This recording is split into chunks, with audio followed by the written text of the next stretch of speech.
Do you feel constantly drained? Like you spend all day carefully explaining your boundaries, articulating your needs, and justifying every no, only to be ignored time and time again. It's a quiet kind of frustration, isn't it?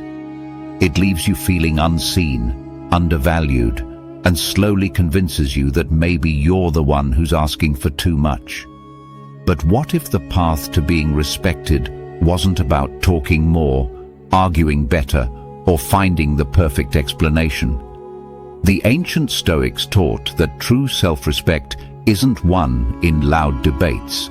It's forged in quiet, deliberate actions.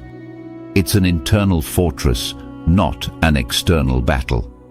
We're going to explore 6 surprising Stoic-inspired signs of self-respect that build unshakable confidence, not by talking more, but by acting with quiet intention. These are the signs that show you're finally valuing yourself, even when no one else seems to be watching. The first surprising sign of real self-respect is that you get off the merry-go-round of explaining yourself.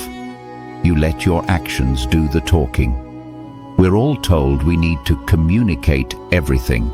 We think that if someone crosses a line, we have to sit them down and give a whole speech on why it was wrong and how it made us feel.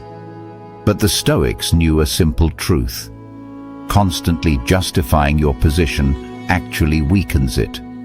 Every time you over-explain a no, you're basically asking for permission and inviting a debate. You're handing the other person a script to argue against. Someone with true self-respect operates differently. They state their boundary once, calmly and clearly. If it's crossed again, they don't re-explain. They act. Here's what that looks like today. Say you have a friend who constantly cancels plans at the last minute, leaving you feeling disrespected. The old you might have sent a long text explaining how much this hurts. The self-respecting you simply says, "I won't be able to reschedule," and the next time they ask to make plans, you're genuinely busy. You don't make a scene or announce your new policy. You just withdraw your time and energy, your most valuable resources. Your actions have become the boundary. This feels counterintuitive, which is why it's so surprising. But as the Stoics knew, quiet and consistent action commands far more respect than 1,000 explanations ever could. Your peace isn't up for negotiation. You teach people how to treat you not with your arguments, but by what you're willing to put up with. The second sign of growing self-respect is when you take complete ownership of your life, no excuses. This means you stop blaming others for your situation, and more surprisingly, you stop blaming a lack of motivation for your own procrastination. True self-respect starts with the quiet admission that your life is the sum of your choices and actions. It's easy to point fingers at a demanding boss, an unsupportive partner, or an unfair system. And while those things might be real, the Stoic path demands we turn our focus inward. As Epictetus said, we have to separate what's in our control from what isn't. Other people's actions and opinions aren't in our control, but our response always is. Now here's the surprising twist. This includes taking responsibility for procrastinating. Procrastination isn't just laziness. It's a form of self-disrespect. It's telling your future self that their stress is less important than your comfort right now. When a big project or a difficult conversation is looming, the self-respecting person doesn't wait for some mythical wave of motivation to strike. Instead, they ask the classic Stoic question: what is in my control right now? The answer is always one small action. You can't finish the whole project, but you can write one sentence. You can't resolve the entire conflict, but you can draft an opening line for that email. You break the task into a 5-minute action, and you do it. This shift from blame and waiting to ownership and action is where dignity is built.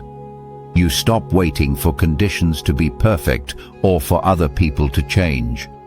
You respect yourself enough to act on your own behalf, even when it's hard. This builds a quiet, solid confidence that no amount of external praise can ever match. The third sign is a massive shift for life today. You develop a powerful filter for your energy. You truly internalize the Stoic dichotomy of control and learn to ignore everything else. The philosopher Epictetus laid this out with beautiful clarity. Some things are up to us, and some are not. Up to us are our judgments, our intentions, our responses. Not up to us are other people's opinions, how many likes our posts get, or whether someone texts us back. True self-respect is found when you focus all your energy on that first category and become indifferent to the second. Think about how much mental energy we waste on things we can't control. We get into arguments in comment sections, we stress over office gossip, we get anxious about what others think of our choices. A person building self-respect learns to mentally sort these things. When faced with something like a passive-aggressive comment from a relative, they ask, "Is this mine to control?" The comment isn't. Their reaction is. So instead of getting sucked into the drama, they might choose to take a walk, redirect their attention, or just offer a calm, non-engaging reply. This isn't being passive, it's being strategic with your life force. It's deciding to stop letting outside chaos disturb your inner peace. As Marcus Aurelius wrote, "You have power over your mind, not outside events. Realize this, and you will find strength." And the surprising part? By letting go of the uncontrollable, you don't get weaker, you become incredibly powerful. You stop leaking energy into pointless battles and redirect it toward building the life you actually want. This focus earns a natural, quiet respect because people are drawn to those who are masters of their own inner world. The fourth sign of deep self-respect is that you commit to living by your values, even when nobody's there to give you a gold star. You practice being a good person for its own sake, not for the applause. The Stoics pointed to 4 core virtues: wisdom, seeing things clearly; justice, treating others and yourself fairly; courage, facing fears to do what's right; and temperance, self-control. For a Stoic, living a virtuous life was the whole point, because it's the one thing that's entirely in our control and can never be taken from us. In our world of performative everything, this is a radical idea. We're encouraged to post our good deeds, announce our new disciplined habits, and broadcast our moral outrage. But a person with true self-respect finds their worth in the private practice of these virtues, not the public validation of them.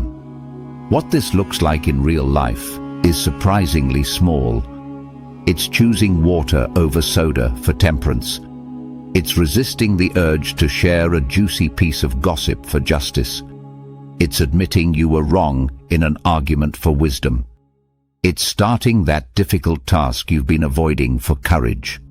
Each day becomes a training ground. You might even keep a private journal, not for Instagram, but for yourself, just to track your small, virtuous wins. Seneca suggested we should live as if we have an inner witness whose judgment we respect. Over time, that witness just becomes you. The surprise is that self-respect isn't built on a few grand, heroic moments. It's built from thousands of small, unseen choices stacked on top of each other. This creates a foundation of self-worth that is completely separate from anyone else's opinion. It's unshakable because you built it, and you're the only one who needs to see it. The fifth sign is developing an allergy to disrespect, which starts with the promises others make to you and, most importantly, the promises you make to yourself. Someone with self-respect won't tolerate a pattern of being ignored, lied to, or having their time wasted. And pattern is the key word. A single mistake can be forgiven. A repeated offense is a statement about who they are. When someone consistently breaks their promises, they're showing you they don't value their word or you. The self-respecting response isn't to argue or demand they treat you better. It's to calmly and quietly withdraw access. If a business partner is always late, you stop scheduling meetings with them. If a friend makes promises they never keep, you stop relying on them. You let their actions speak for themselves and respond with your own. This isn't punishment. It's protecting your peace and integrity. It's an act of stoic justice for yourself. But here's the most surprising part. This whole thing begins with the disrespect you tolerate from yourself. Do you promise yourself you'll wake up early only to hit snooze again and again? Do you tell yourself you'll eat healthier, then give in at the first craving? Every broken promise to yourself is a small act of self-disrespect. Cultivating self-respect means you start taking your own word as seriously as you would the word of someone you deeply admire. When you say you'll do something, you do it. You become your own most reliable ally. When you stop tolerating disrespect from yourself, you will naturally stop tolerating it from others. Your standards for the world simply rise to meet the standards you've set for yourself. The final surprising sign of true self-respect is a huge shift in where your happiness comes from. You stop chasing external achievements and start cultivating an inner world filled with gratitude and presence. We're often told that self-worth comes from results, the promotion, the perfect relationship, the finished project. We live our lives chasing the next thing, believing that then we'll finally feel content. The Stoics taught the exact opposite. Marcus Aurelius, an emperor who had all the success in the world, was constantly writing about finding joy in the present moment and in the quality of his own character. A person with true self-respect learns to detach their worth from the outcome. They can work incredibly hard on a project, but if it fails, their self-worth stays intact. Why? Because they respect the effort they put in and the virtue they practiced along the way, not the final result. That is the ultimate freedom. In practice, this shows up in small, quiet rituals. It's starting the day with a moment of gratitude for what you have, instead of anxiety about what you don't. It's enjoying a simple cup of coffee without scrolling on your phone, just being fully present. It's ending your day by mentally noting 3 things you did that lined up with your values, your virtuous wins, without feeling any need to post about it. The real surprise is that this inward focus actually makes you more effective in the outside world. People who are present and grateful, who aren't desperately clinging to outcomes, radiate a calm, centered energy. Others can feel that your happiness isn't some fragile thing dependent on their approval or a lucky break. It's generated from within. And that is the most magnetic quality a person can have. So what does this all boil down to? These 6 signs point to a quiet confidence, one that comes from letting your actions define your boundaries and taking full responsibility for your life. It's the focus you gain from ignoring the noise and the strength you build from practicing your values when no one's watching. It's the integrity you feel when you tolerate zero disrespect, especially from yourself, and the deep peace that comes from being grateful for the here and now. Notice that none of these require a loud voice or a big confrontation. They are all quiet, internal shifts that lead to a powerful, unshakable form of confidence. Self-respect isn't something you demand from others. It's the standard you set for yourself. Which of these 6 signs resonated with you the most? Where are you on your journey to building this quiet confidence? Share your thoughts in the comments below. Your story might just be the spark someone else needs to start their own journey. And if this brought you some value, please consider liking and subscribing. We explore the timeless wisdom of philosophy to help you build a more resilient and meaningful life. Remember what Epictetus said, "Don't explain your philosophy, embody it." Start today.